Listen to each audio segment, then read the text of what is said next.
Hello friends, welcome back to my YouTube channel. মই অনুৰাগ শৰ্মা আপোনালোক সকলোকে পুনৰবাৰ স্বাগতম জনাইছো মোৰ YouTube চেনেলটোলৈ।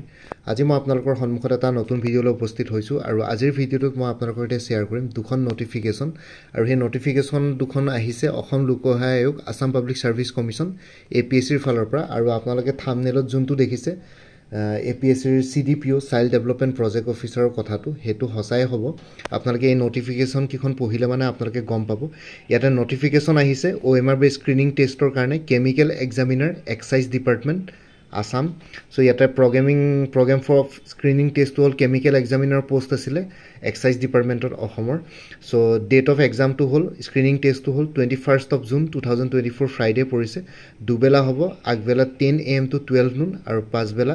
1:30 PM to 3:30 PM subject এটা হল প্ৰথম ফাৰ্স্ট হাফত হ'ব কেমিকেল এণ্ড সফিষ্টিকেটেড ইনস্ট্ৰুমেন্টস আৰু পিছৰ সেকেন্ড হাফত হ'ব জেনাৰেল এৱাৰনেছ এণ্ড ডিফাৰেন্ট এক্টস ৰুলস ঠিক আছে এই দুখন পেপাৰ আছে আৰু এতিয়া দেখিছে আপোনালোকে জুনৰ লাষ্টৰ ফালে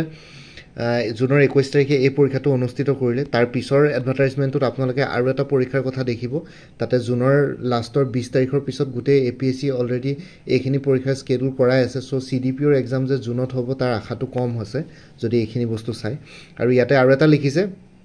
লিষ্ট অফ ক্যান্ডিডেটস খিনি 6 June 2024 আপলোড কৰা হ'ব আৰু এডমিশন সাৰ্টিফিকেট বা এডমিট কাৰ্ড আপোনালোকে 13th of June 13 June 2024 পা কমিশনৰ অফিচিয়েল ওয়েবসাইট www.apsc.nic.in তাতে আপোনালোকে পাই যাব সো ইয়াতে এইখিনি আছিল এই পৰীক্ষাটোৰ লগত জড়িত থকা এইখিনি ইনফৰমেশন তাৰ পিছত নেক্সট টু চাও নেক্সট টু নটিফিকেশন আহিছে আপোনালোকে দেখিছে Assam public service commissioner hall scientific officer and junior scientific officer under directorate of forensic science Assam ঠিক আছে সো ইয়াতে স্ক্ৰিনিং টেষ্টটো দেখিছে জুনৰ 23rd 24 25 26 ঠিক আছে এইখিনি 20 আকৌ প্ৰগ্ৰামৰ স্ক্ৰিনিং টেষ্ট 29 30 সো তেনেকে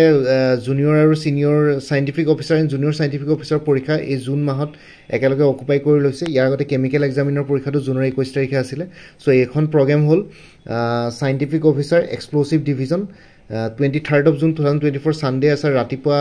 10 AM to 12 noon পিছবেলা 2:30 PM to 4:30 PM সো আপোনালোকে দেখিছে explosive and general studies question documents and general studies তাৰপিছত সাইন্টিফিক অফিচাৰ কুৱেশ্যন ডকুমেন্ট ডিভিজনত হেগিটা আছে তাৰপিছত scientific officer drugs and narcotic division 24 June 2024 আৰু সাইন্টিফিক অফিচাৰ বায়োলজি ডিভিজনত আছে drugs and narcotics and general studies biology and general studies so তাৰপিছত scientific officer toxicology ডিভিজনত আছে 25th June 2024 ৰাতিপুৱা আছে 10 AM to 12 noon toxicology and general studies আৰু scientific officer সেৰোলজি ডিভিজনত আছে হে একে 25 জুনত আছে 2:30 PM to 4:30 PM serology and general studies আৰু সাইন্টিফিক অফিচাৰ ইনস্ট্ৰুমেন্টেশন ডিভিজনত আছে 26th of June 2024 Wednesday 10 AM to 12 noon instrumentation and general studies ঠিক তেনেদৰে জুনিয়ৰ সাইন্টিফিক অফিচাৰ ফিজিক্স ডিভিজনত 29 তাৰিখে আছে Saturday 10 AM to 12 noon physics and general studies তাৰপিছত 30th June 2024 Sunday দিনাখন ৰাতিপুৱা 10টাৰ পৰা 12টা 2:30 to 4:30 PM পিছবেলা জুনিয়ৰ সাইন্টিফিক অফিচাৰ বায়োলজি ডিভিজনত বায়োলজি এণ্ড জেনাৰেল ষ্টাডিজ আগবেলা আৰু পিছবেলা আছে জুনিয়ৰ সাইন্টিফিক অফিচাৰ কেমিষ্ট্ৰি ডিভিজনৰ কেমিষ্ট্ৰি এণ্ড জেনাৰেল ষ্টাডিজ আৰু ইয়াতে list of candidates 10th June 2024 10 June 2024 বৰ্ষত আপলোড কৰা হ'ব আৰু এডমিশন সাৰ্টিফিকেট বা এডমিট কাৰ্ড আপোনালোকে 18th of June 2024 কেমিকেল কমিশনখনৰ অফিচিয়েল ওয়েবসাইট www.apsc.nic.in ত আপোনালোকে পাই যাব সো এইখিনি আছিল এই দুটা পৰীক্ষা এতিয়া দেখিছে জুনৰ 21 তাৰিখৰ পৰা একেবাৰে জুনৰ 30 তাৰিখলৈকে একৰ শেষৰলৈকে এই দুটা পৰীক্ষাই গুটেইখিনি ডেট অকুপাই কৰি ৰাখিছে আৰু এতিয়ালৈকেতো যেহেতু আজি জুনৰ 2 তাৰিখ হ'ল কাইলেতো জুনৰ 3 তাৰিখ এতিয়া ধৰক আজিৰ ভিতৰত যদি জুনৰ 3 তাৰিখৰ দিনাখন যদি আজিৰ ভিতৰত যদি APSC তেনেকুৱা নটিফিকেশন ওলাই এইদিনৰ ভিতৰতে যে পৰীক্ষা CDPO ৰ পৰীক্ষা এইদিনতে পাতিব বুলি সো মোৰটো লগা নাই এতিয়া নেক্সট আৰু 3টা দেওবাৰে থাকিব এইটা চাব গলে এটো নেক্সট 21 তাৰিখটো 3 নম্বৰ দেওবাৰটোত থাকে এটো পৰীক্ষা হ'বই সো মাজতে দুটা দেওবাৰ থাকিব আৰু CDPO পৰীক্ষা ইমান হুনকালে শৰ্ট নোটিছত থাকে APSC কন্ডাক্ট নকৰিব মিনিমাম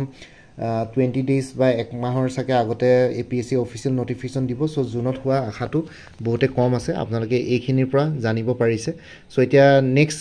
চাব লাগিব কেতিয়া নটিফিকেশন আহে মই কিবা ইনফৰমেশন পালে জনাম আৰু লগতে APSC কথা ক'ব নোৱাৰি APSC বহুত কিবা কিবি কৰি থাকে সো হেতু কাৰণে আপোনালোকে ইমানো নাভাবিব যে APSC পৰীক্ষা পাতিব নোৱাৰে সো কেতিয়াবা ঘপককৈ সাৰপ্ৰাইজ দিবৰ কাৰণে পাতি দিব পাৰে সো হেতু কাৰণে হাজু হৈ থকা উচিত কিন্তু হলেও ইমান শৰ্ট নোটিছত চাগে পৰীক্ষা নাপাতিব CDPO আৰু টুৰিজম ডেভেলপমেন্ট অফিচাৰ আৰু CDPO তো চাগে মোষ্ট প্ৰবেবলি আগষ্টলৈকে যাব পাৰে বা জুলাইৰ ফাৰ্স্ট উইক সেকেন্ড উইকতো এটা পৰীক্ষা পাতি দিব পাৰে CDPO বা টুৰিজম ডেভেলপমেন্ট অফিচাৰ কাৰণ জুলাই লাষ্টৰ ফালে তো 26 27 28 কম্বাইন্ড কম্পিটিটিভ মেইন এক্সামিনেশন আছে 2023 সো হেতু আমি পিছলে চাব লাগিব আৰু এজ অফ নাও আপোনালোকে জুনত CDPO হোৱাটো কমে চান্সেস আছে বুলি ধৰি লওক আৰু বাকি যিসকলে অন্য পৰীক্ষাৰ কাৰণে প্ৰিপাৰেচন কৰি আছে তেওঁলোকৰ কাৰণে কোৰ্सेছ এভেইলেবল আছে like APSC research assistant of ফাইনান্সৰ ফুল কোৰ্স এটা এভেইলেবল আছে 450 APSC combined competitive preliminary examination 2023 24 ৰ ফুল কোৰ্স এটা এভেইলেবল আছে 450 আসাম কোঅপাৰেটিভ এপেক্স বেংকৰ এসিস্টেন্টৰ ফুল কোৰ্স এটা এভেইলেবল আছে 450 APSC CDPO child development project officer full course এটা এভেইলেবল আছে জেনাৰেল ইংলিছ আৰু জেনাৰেল নলেজ দুইখন পেপাৰ কভাৰ কৰা হৈছে 400 ত Assam direct recruitment ADRE 2.0 full course এটা এভেইলেবল আছে 450 Women and Child Development or Statistical Assistant or full course available as a 400 Assam Police SI Constable or others or full course available as a 450 APSC Computer Operator full course available as a 400 APSC Tourism Development Officer full course available as a 325 or APSC Motor Vehicle Inspector full course available as a General Studies corner 450 rupees or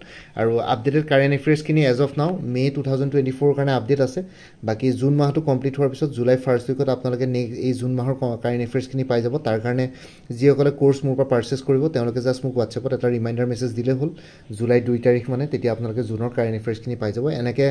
পৰীক্ষা বিলাক যেতিয়ালৈকে নহয় তেতিয়ালৈকে current এফেয়াৰ্স খিনি continuous পাই থাকিব আপোনালোকে তাৰ কাৰণে এক্সট্ৰা পেমেন্ট কৰিব নালাগে কোনবা যদি ইন্টাৰেস্টেড ক্যান্ডিডেটস আছে তেতিয়ালে এই WhatsApp নম্বৰটো 9706557851 এই WhatsApp নম্বৰটো মেসেজ কৰি জনাক আপোনালোকক কোনটো কোৰ্স লাগে সেই কোৰ্সৰ কন্টেন্টস আৰু কোর্সটোত কি কি থাকিব ডিটেইলস খিনি জনাই দিম আপোনালোকে যদি জানিব বিচাৰে আৰু লগতে পেমেন্টৰ লিংক দি দিম পেমেন্ট কৰাৰ লগে লগে আপোনালোকে গুটেখিনি কোৰ্স নিজৰ WhatsAppতে পাই যাব আৰু লগতে এই WhatsApp নম্বৰটোত যোনটো দিছো হেতুৰ অনুগ্ৰহ কৰি কল নকৰিব হেতু জাস্ট WhatsApp মেসেজৰ কাৰণে এভেইলেবল বাকি এই ভিডিওটোৰ ডেসক্ৰিপচন আৰু কমেন্ট সেকশন চেক কৰিব তাতো মই কোৰ্সখিনিৰ কথা ডিটেইলছত দি দিছো পিন কৰি দিম এই ভিডিওটোৰ ডেসক্ৰিপচন আৰু কমেন্ট সেকশনত লগতে তাতে গৈ পেলাই আপোনালোকে কোৰ্সখিনি চাই পেলাই মোক এই WhatsApp নম্বৰটোত মেসেজ কৰি জনাব পাৰে কোনটো কোৰ্স লাগে গুটেকিটা MCQ বেস কোৰ্স হয় as per official syllabus step by step explanation আছে যত নেসেসাৰি যত স্টেটমেন্ট বেস কোয়েশ্চনস দৰকাৰ তাত আছে ম্যাথছ ৰিজনিং এপ্টিটিউড এৰিথমেটিক খিনিত step by step explanation formula গুটেখিনি আপোনালোকৰ ইনক্লুডেড আছে বাকি মানে আছে এই ভিডিওটোৰ ডেসক্ৰিপচন আৰু কমেন্ট সেকশন চেক কৰক আৰু লগতে এই WhatsApp নম্বৰটোত মোক মেসেজ কৰি জনাক আপোনালোকক কোনটো কোৰ্স লাগে বাকি মোৰ ভিডিওছবোৰ চাই যদি ভাল পায় মোৰ চেনেলটো সাবস্ক্ৰাইব কৰি ল'ব আৰু লগতে আপোনালোকৰ যিমানখিনি ফ্যামিলি ফ্ৰেন্ডছ ৰিলেটিভছ আৰু চিনাকি এক্সপেৰিয়েন্স আছে তেওঁলোকৰ লগত মোৰ চেনেলটো শেয়াৰ কৰিব লগতে কমেন্ট সেকশনত জনাব কিবা যদি কোৱেশ্চন থাকে ডাউট থাকে মই নিশ্চয় আপোনালোকৰ কোৱেশ্চনছ আৰু ডাউটছবিলাকৰ ৰিপ্লাই দিবলৈ চেষ্টা কৰিম বাকি আজিৰ ভিডিওটো ইমানতে সমাপ্ত কৰি আপোনালোক সকলোৰ পৰা বিদায় ললো কাইলৈ পুনৰ এটা নতুন ভিডিঅ'লৈ আপোনালোকৰ সন্মুখত উপস্থিত হ'ম তেতিয়ালৈকে ভালকৈ প্ৰিপাৰেচন কৰি থাকক সকলোলৈ অল দি বেষ্ট থাকিলে বাইন টেক কেয়াৰ ফ্ৰেন্ডছ ভাৰত মাতা কি জয় জয় আই অসম